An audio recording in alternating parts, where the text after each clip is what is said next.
गरीब की बारिश। शहर की कच्ची बस्ती में एक गरीब मजदूर कालू रहा करता था। कालू के घर में उसकी पत्नी जानकी थी। जानकी लोगों के घरों में झाड़ू पोछा करके कुछ पैसे कमा लेती थी और वहीं कालू किसी तरह मेहनत मजदूरी करके 2 वक्त की रोटी का जुगाड़ कर लेता था। कुछ दिनों से हो रही बारिश के कारण कालू की मजदूरी बंद हो गई थी। अरे जानकी, इस बार तो बरसात ने हद ही कर दी, रुकने का नाम ही नहीं ले रही। कुछ समझ में नहीं आ रहा, अगर इसी तरह काम पर नहीं गया तो 2 वक्त की रोटी का जुगाड़ कैसे होगा। अरे तुम चिंता क्यों करते हो, बारिश का क्या है, 1 आध दिन में रुक जाएगी और उसके बाद में फिर से काम शुरू हो जाएगा। अरे 3 दिन तो हो गए, बरसात तो रुक ही नहीं रही है और आगे भी रुकने के कोई आसार नहीं दिख रहे। तो क्या हुआ, तुम्हारा काम बंद हुआ है ना? मैं तो अभी भी लोगों के घर झाड़ू पोछा करने जाती ही हूँ। मेरे पगार से कुछ दिन तो निकल ही जाएंगे। अरे घर का खर्चा तो हम किसी तरह चला लेंगे जानकी, लेकिन ये जो छत टपक रही है इसका क्या करेंगे? ये बात तो आपकी सही है। हमारी झोपड़ी अब काफी पुरानी हो चुकी है और इसके छप्पर में भी कई सारे छेद हो गए हैं। रात भर पानी टपकता रहता है। अरे मैं भी इसी बात से बहुत परेशान रहता हूँ, कहीं किसी दिन ज्यादा बारिश आ गई तो हमारी झोपड़ी टूट कर बिखर ना जाए।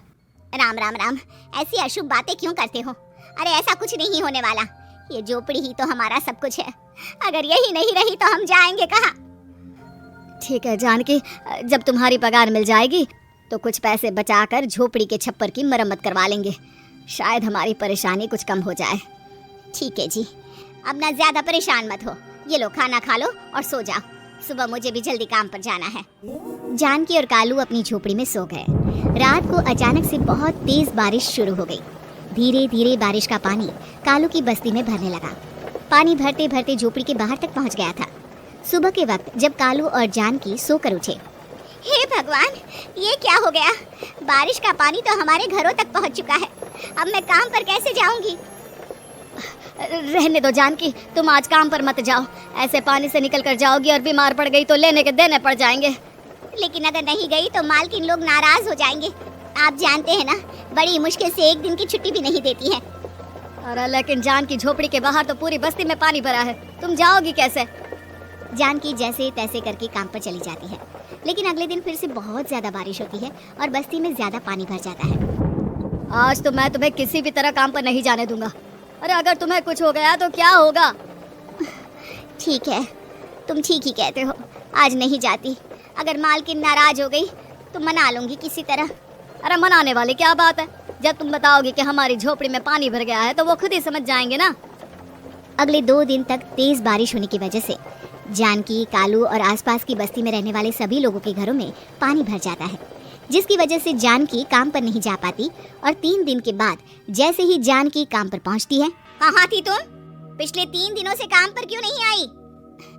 मेम साहब क्या बताऊं, इतनी ज्यादा बारिश हो रही थी, हमारी पूरी बस्ती में पानी भर गया है और उससे भी ज्यादा तो मेरी झोपड़ी के अंदर पानी भर गया। आप ही बताइए कैसे आती मैं?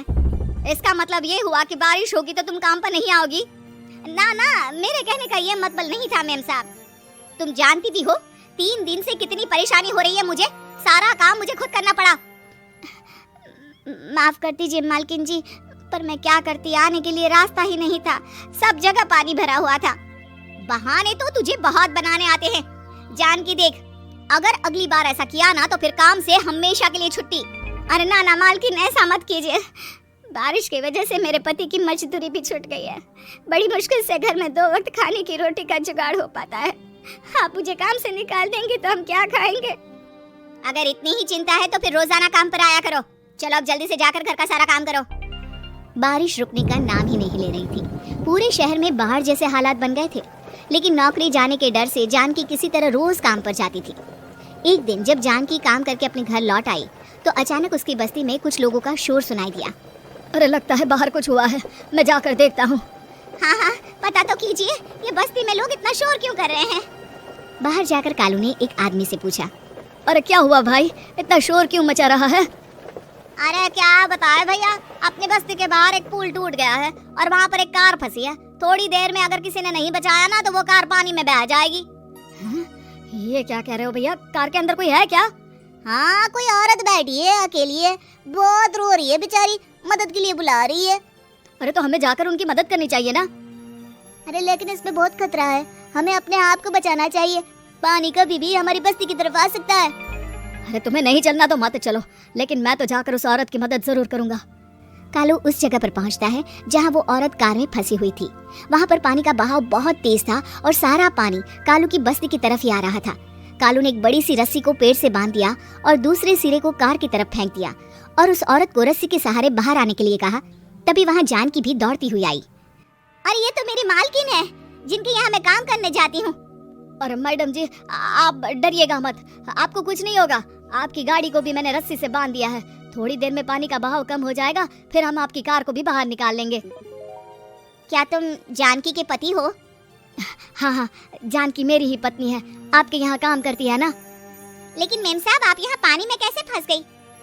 अब क्या बताऊं, मैं अपनी सहेलियों के साथ पिकनिक पर गई थी, वहीं से लौट रही थी। अचानक पानी का बहाव तेज हो गया और मेरी गाड़ी फंस गई। अरे कोई बात नहीं मालकिन, अब ना आप बिल्कुल सुरक्षित हैं। मैं तो बहुत बुरी तरह डर गई थी। कब से मदद के लिए चिल्ला रही थी, लेकिन कोई मेरी मदद के लिए नहीं आया। भला हो तुम्हारा पति का जिसने मेरी जान बचा ली। लेकिन जानकी, मैंने तुम्हारे साथ बहुत गलत व्यवहार किया। इतने खराब मौसम और बाढ़ में भी तुम्हें काम पर आने के लिए कहा, नौकरी से निकालने की धमकी भी दी, और तुमने मेरी जान बचाई। मुझे माफ कर दो। अरे कोई बात नहीं मालकिन, आपकी जान बचाना तो हमारा धर्म था।